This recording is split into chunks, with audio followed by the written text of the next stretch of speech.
Same reason.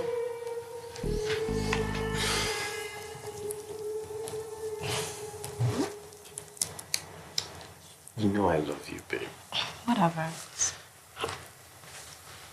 Just tell me what you want. Soji, I want more than this. But there's a decent... Stop it now. Stop it now. I've told you, don't be saying her name around us. Don't let her taint our love. Oh, please, you clearly still love her. What? I'll fight with you. How many times have I told you, babe? What I feel for Adesua is obligation because of SJ. That's it. China said you are the best thing that ever happened to me. Soji, please stop. Oh. Okay, listen. Has there been any time where you asked me to do something or be somewhere and I didn't do it? No. You see? Look, babe, just tell me what you want. And if it's in my power, it's done. Forget Adesua. Don't mention that name again. My son more, my bad child. Babe, she doesn't matter. Only you matter.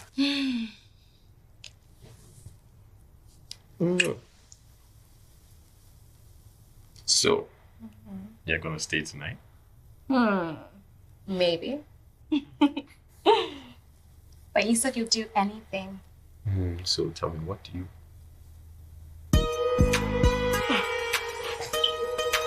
Small. Very small.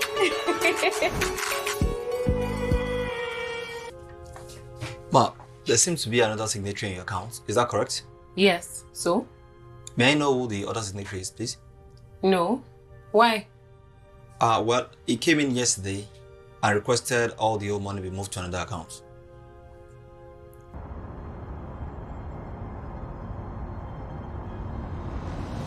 Soji? Soji? Where's my husband? Madam, Oga travel. What? After you left this morning, I saw Oga with 2 suitcases and he's traveling. Travel? Yes. Eh? Madam, didn't you know? Madam.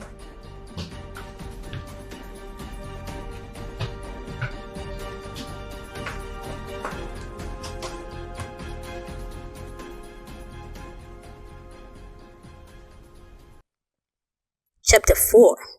Types of Abusive Men. Here are some things abused women have said to Bancroft. I feel so bad for him. He's had a really hard life. I'm lucky to be with him. He could get any woman he wants.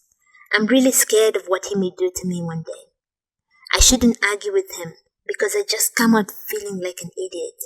He's very sensitive. I shouldn't complain so much. He's doing the best he can.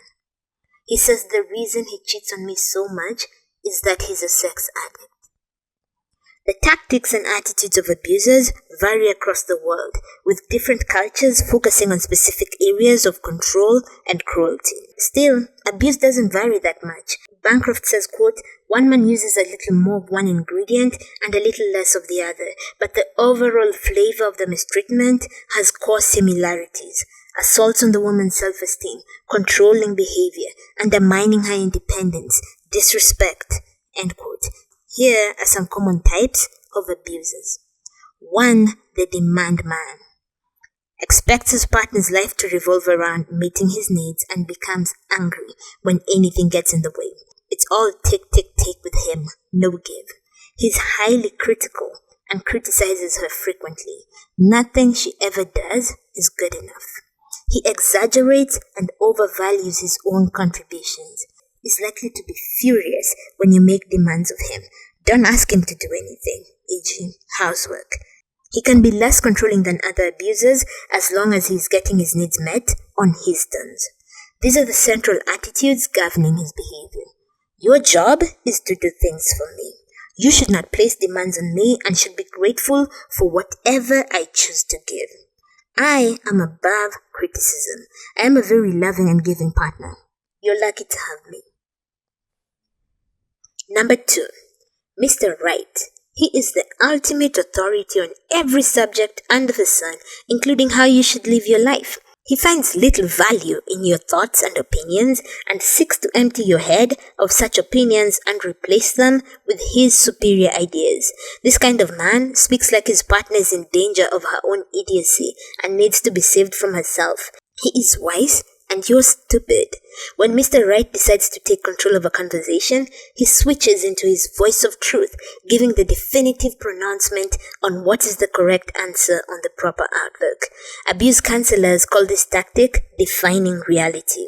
Over time, his tone of authority can cause his partner to doubt her own judgment and come to see herself as not very bright. The abuser wants her to doubt her mental abilities in this way so that he can control her better. His focus primarily is on telling his partner how to think. This is his area of control. His defense of this type of bullying usually is, I have strong opinions, or I like debating ideas. He isn't interested in debating ideas. He is interested in imposing his own. The central attitudes driving Mr. Right are, you should be in awe of my intelligence and should look up to me intellectually. Your opinions aren't worth listening to carefully or taking seriously. The fact that you sometimes disagree with me shows how sloppy your thinking is. If you would just accept that I know what's right, our relationship would go so much better. When you disagree with me, no matter how respectfully or meekly, that's mistreatment of me. If I put you down for long enough, someday you'll see. 3. The water torturer.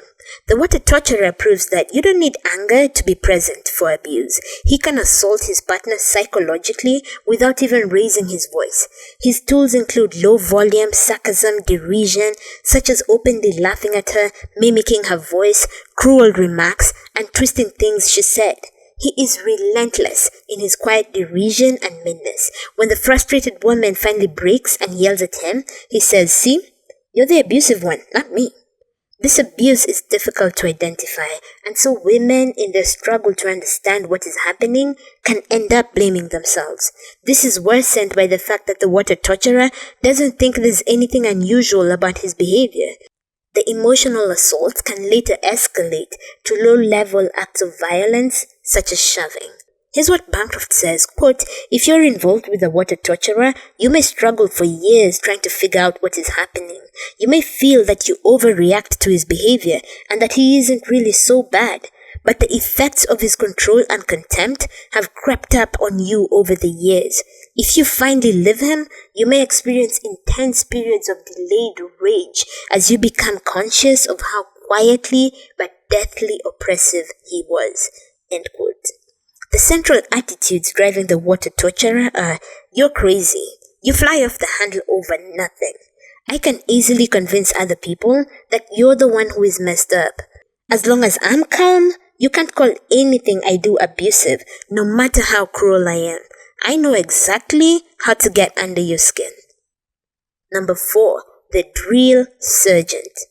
This abuser runs his partner's life in every way he can. He controls her clothing, work, and relationships. He may listen to her phone calls, read her emails, and even require the children to report on her activities when he is away. He is fanatically jealous and verbally attacks her with accusations of cheating or checking out other men and saying things like, all women are whores. Usually, he's the one out having affairs. It's not fidelity he cares about, but possession. He is almost certain to be physically violent sooner or later. Living this type of abuser is extra difficult because of all the ways he monitors his partner. It's difficult, but not impossible. So don't give up. The central attitudes driving the drill sergeant are, I need to control your every move or you will do it wrong. I know the exact way that everything should be done. You shouldn't have anyone else or anything else in your life besides me. I am going to watch you like a hawk to keep you from developing strength or independence. I love you more than anyone in the world, but you disgust me. Number 5, Mr. Sensitive. This abuser is soft-spoken, gentle, uses the language of feelings and openly shares his insecurities and fears. He cries, openly hugs other men, reads the self-help books, and may have gone to therapy, and is familiar with that pop psychology language. He seems like a dream come true to many women. All this makes it difficult for people to believe he could be abusive. He has the potential to be as abusive as any other type. When he's violent, he'll find a way to blame you for wounding him so deeply that he had no choice, or blame some other emotional wound. Here's an example of what this dynamic may look like. You seem to be hurting his feelings constantly, though you aren't sure why, and he expects your attention to be focused endlessly on his emotional injuries. When your feelings are hurt, on the other hand, he insists on brushing over it quickly. With the passing of time, he increasingly casts the blame onto you for anything he is dissatisfied with in his own life. Your burden of guilt keeps growing. He starts to exhibit a mean side that no one but you sees and may become threatening or intimidating. He plays up his softness and fragility to divert attention from all the distraction he's leaving in his wake. The central attitudes driving Mr. Sensitive are, I'm against the macho man, so I couldn't be abusive. As long as I use a lot of psychobabble, no one is going to believe that I'm mistreating you. I can control you by analyzing how your mind and emotions work, what your issues are from childhood. I can get inside your head, whether you want me there or not. Nothing in the world is more important than my feelings. Women should be grateful to me for not being like those other men. Number 5, the player. The player is usually good looking and sexy, or at least he thinks he is. You feel lucky to be with him, and your self-esteem gets a boost. He seems largely interested in you sexually. Then he starts checking you out and flirting with other women, even in your presence. He doesn't want to get serious or move in together because he's been hurt in the past and has a fear of commitment, or he's not ready. This abuser's satisfaction comes from exploiting women and feeling like a sexual animal. Women around him seem to get mad at each other, complete with physical confrontations, but never direct their ire at him. Either way, this man damages your relationships with other women, including friends and family, because his persistent flirtation leads you to perceive them as threats. Even if he denies it, he is very likely cheating. He's also usually irresponsible and callous in dealing with his partner's feelings. His abuse can escalate to physical violence when he is confronted or caught in his infidelity. Bancroft says, quote, his promiscuity is a symptom of a deeper problem. He is incapable of taking women seriously as human beings rather than as playthings. With that mindset, he'll be a destructive partner whether he cheats or not. End quote. The central attitudes driving the player are, women were put on this earth to have sex with men, especially me. Women who want sex are too loose, and women who refuse sex are too uptight. It's not my fault that women find me irresistible. If you act like you need anything from me, I am going to ignore you. I'm in this relationship when it's convenient for me, and when I feel like it. Women who want the non-sexual aspects of them appreciated are bitches. If you could meet my sexual needs, I wouldn't have to turn to other women. Number 6, Rambo. Rambo is aggressive with everyone, not just his partner. He gets a thrill out of intimidating people and has an exaggerated stereotypical view of what a man is. Often he has a criminal past and grew up in a rough neighborhood. He has little patience for weakness, fragility, or indecision and enjoys the role of protector. He appears to lack fear and can make a woman feel safe and protected, which may be attractive to a woman who comes from a violent home. Bancroft says, quote, however, he lacks respect for women, and this disrespect, combined with his general violent tendencies, means that it is only a matter of time before he will be the one you need protection from. End quote.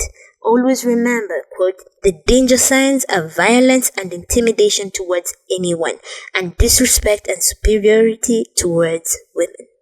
The central attitudes driving Rambo are strength and aggressiveness are good, compassion and conflict resolution are bad. Anything that could even remotely be associated with homosexuality, including walking away from possible violence or showing any fear or grief, has to be avoided at any cost. Femaleness and femininity, which he associates with homosexuality, are inferior. Women are here to serve men and be protected by them. Men should never hit women because it is unmanly to do so. However, exceptions to this rule can be made for my own partner if her behavior is bad enough. Men need to keep their women in line. You are a thing that belongs to me, akin to a trophy. Number 7, the victim. To hear him tell it, life has been unfair to him. He has been chronically underestimated, misunderstood, and even abused by a former partner.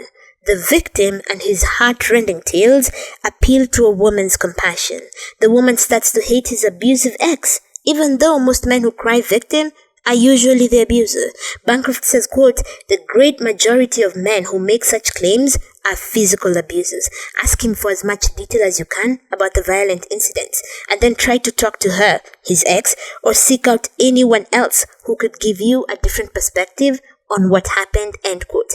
Second, quote, "Pay attention to how he talks and thinks about abused women. A genuine male victim tends to feel sympathy for abused women and support their cause. The victim, on the other hand, often says that women exaggerate or fabricate their claims of abuse, or insists that men are abused just as much as women are," end quote. Everything seems to revolve around his feelings. Oh, you don't understand him. You don't appreciate him. You hold mistakes over his head. Usually it's the other way around. And when you point out to him how distorted his statement is, he claims you're abusing him.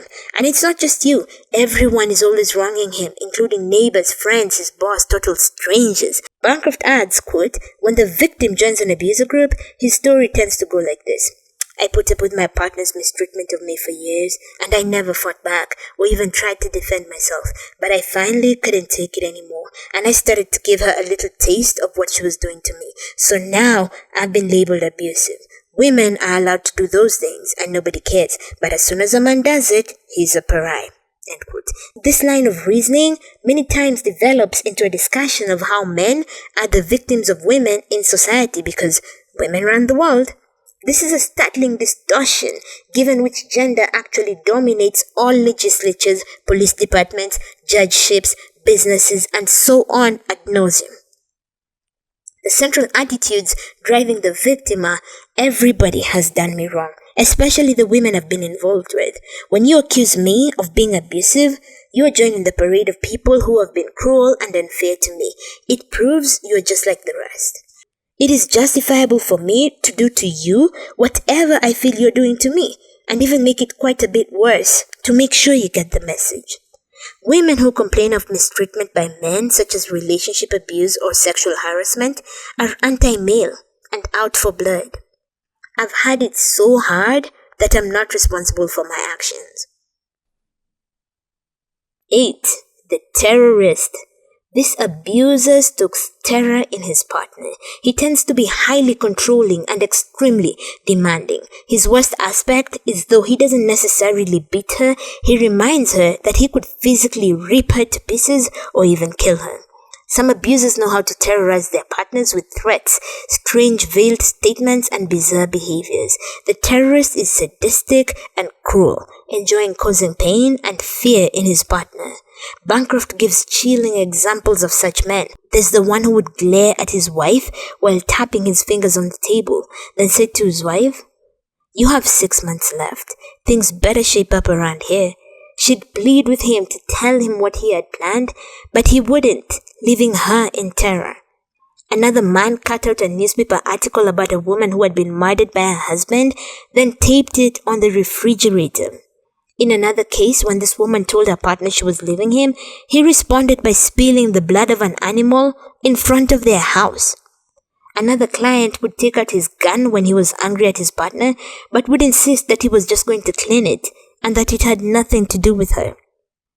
Unlike other abusers, the terrorist is likely to have been severely abused as a child. It's important for you to know that you cannot heal him.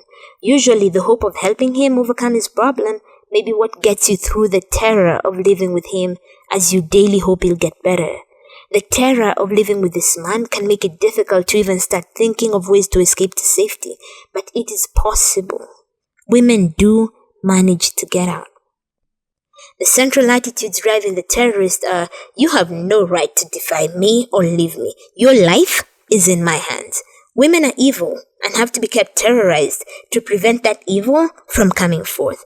I would rather die than accept your right to independence. The children are one of the best tools I can use to make you fearful. Seeing you terrified is exciting and satisfying. 9. The mentally ill or addicted abuser. This isn't an independent category since any of the other types of abusers can also have psychiatric or substance abuse problems. It's important to keep in mind that even when mental illness or addiction is a factor in the abuse, it is not the cause of a man's abuse of his partner. Substance abuse, like mental illness, does not cause partner abuse, though it can increase the risk of violence. In addition to the attitudes driving other types of abusers, these attitudes may also be present in an abuser with a mental illness or a substance abuse problem. I am not responsible for my actions because of my psychological or substance problems. If you challenge me about my abusiveness, you are being mean to me. Considering these other problems I have, it also shows that you don't understand my other problems. I'm not abusive, I'm just alcoholic, drug addicted, manic depressive, an adult child of alcoholics, or whatever his condition may be. If you challenge me, it will trigger my addiction or mental illness, and you'll be responsible for what I do. In closing, here's what Bancroft says. Tremendous variation exists among abusive types. Your abusive partner may be of a type I haven't encountered yet, but that doesn't make him any less real. Many men are mixtures of different aspects. An abuser may change so much from day to day that he couldn't belong to any type. This style of abuser is so unpredictable that his partner can never make sense of what she's living with. An abuser of any type can have days when he turns loving, attentive and thoughtful. At these times, you may feel that his problem has finally gone away and that the relationship will return to its rosy beginning. However, abuse always comes back, eventually, unless the abuser has dealt with the abusiveness. There is help if you need it, and it's not your fault. Not a single bit of abuse is your fault. All fault lies with the abuser. End of part 1. Thanks for stopping by. Until next time, remember who you are. Love life, love people, stay lunatic. Bye.